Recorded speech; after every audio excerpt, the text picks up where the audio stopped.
Jadi bisa dikatakan bahwa movement brand lokal tahun ini itu bener-bener kayak gila banget.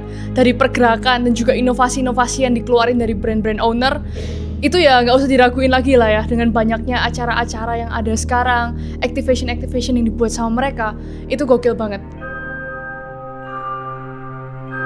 Dan ada satu hal ya yang aku tuh bener-bener syukurin banget dari tahun ini, yaitu adalah brand lokal tuh udah mulai punya tempat di hati masyarakat Indonesia.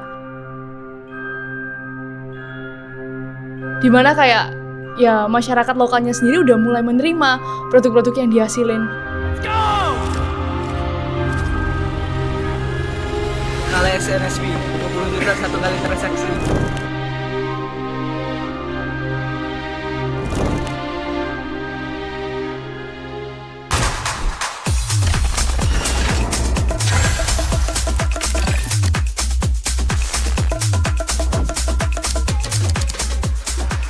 Jadi guys, aku tuh mau menceritakan sedikit ke kalian bahwa USS 2025 kali ini tuh ngebuktiin bahwa sekarang brand lokal tuh udah mulai punya tempat.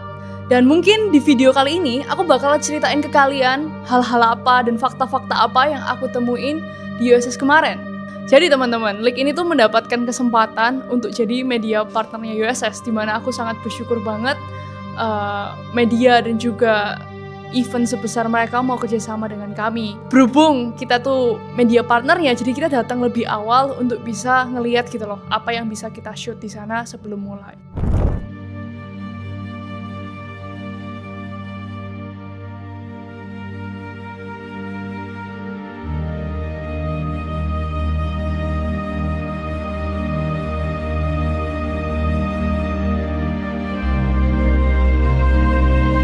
Zaman sudah menerima bahwa brand lokal itu bisa diterima di masyarakat dibandingin 5 tahun lalu.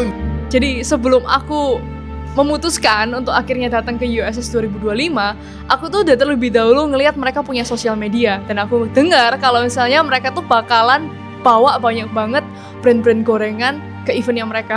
Jadi guys, di day pertama, brand yang pertama kali aku samperin buat aku ajak ngobrol bareng itu adalah Cambre. Dan kalau misalnya kalian tahu, ownernya tuh namanya Ardi. Itu antrian dari day 1 sampai day 3 nggak ada kosong ya.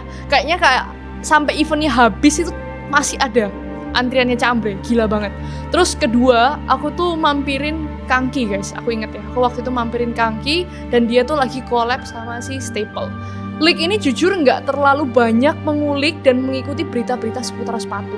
Karena kita banyaknya ke clothing guys. Since kita nih baru berdiri awal tahun kemarin, untuk ngulik sampai ke ranah sepatu itu butuh waktu yang cukup panjang gitu. Jadi kita fokusnya selama ke clothing. Dan aku notice bahwa dia ngeluarin siluet keempatnya dengan kolaborasinya bersama dengan Staple. Di USS kali ini tuh ada seragam ya guys ya, yaitu topi mati gaya. Aku nggak paham lagi ya, kalian pergi kemanapun, kalian pasti lihat orang pakai topi mati gaya. Antusias orang-orang terhadap brand lokal tuh udah tinggi banget ya. Kalian tahu nggak, kalau misalnya kita flashback di mana semua orang itu lagi gembor-gembor kepingin banget punya Yeezy gitu. Aku sungguh-sungguh sangat bersyukur ya, karena topi mati gaya ini bisa setrending itu.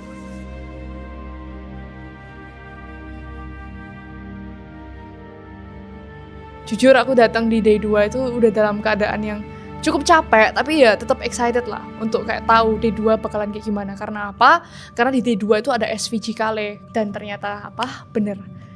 Serame itu nggak masuk akal banget.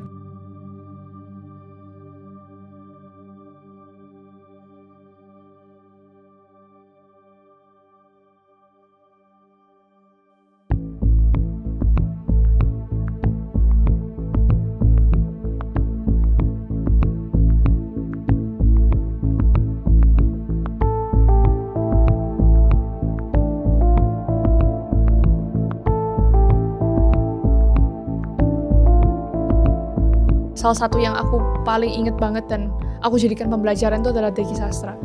Waktu aku cerita-cerita sama dia tuh mengatakan bahwa dia akan mengusahakan dan memastikan bahwa semua produk yang mereka hasilkan, entah itu produk signature yang sendirian ataupun collab, produk-produk itu harus dihasilkan dari Indonesia.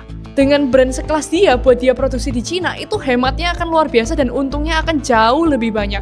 Tetapi dia tetap memilih untuk produksi, oke aku tetap produksi di Indonesia aja. Memastikan bahwa industri fashion di Indonesia tuh maju. Dan yang maju bukan cuma brandnya, tapi juga garmentnya, produksinya. Semuanya tuh satu ekosistem di dalam fashion ini ikut maju. Dan aku dengar kalimat yang dia sampaikan tuh kayak, wah ini gila sih. Mungkin fashion lokal sekarang tuh bisa semaju ini bukan cuma karena hype-nya dibuat gila, marketingnya dibuat gila, tapi kayak ada orang-orang di belakangnya dari brand-brand ini yang memiliki visi yang tepat gitu. Jadi nggak cuma sekedar fokusnya tuh ke uang, tapi juga ke visi gimana kita bisa bareng-bareng memajukan industri ini.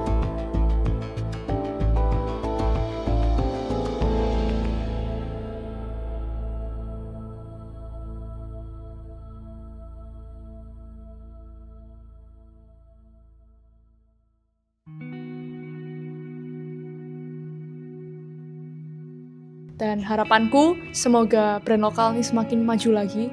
Dan terlebih kalian, kita nggak bisa memajukan brand lokal ini sendirian guys. Hanya berkarya dan berkarya itu nggak bisa. Kita butuh kalian juga ikut menikmati karya-karya tersebut. Kita juga membutuhkan insight-insight dari penikmat-penikmat yaitu kalian untuk kasih feedback kepada brand-brand lokal ini. Gimana untuk mereka tuh bisa terus grow dan bisa tumbuh untuk bisa jadi lebih baik lagi dan bersanding dengan brand-brand di luar sana. Ya semoga brand lokal kedepannya makin maju lagi dan makin diminati baik di dalam negeri maupun di luar negeri. Harapan kami dari Leek yaitu cuma satu, bahwa industri lokal ini bisa semakin maju lagi ke depannya.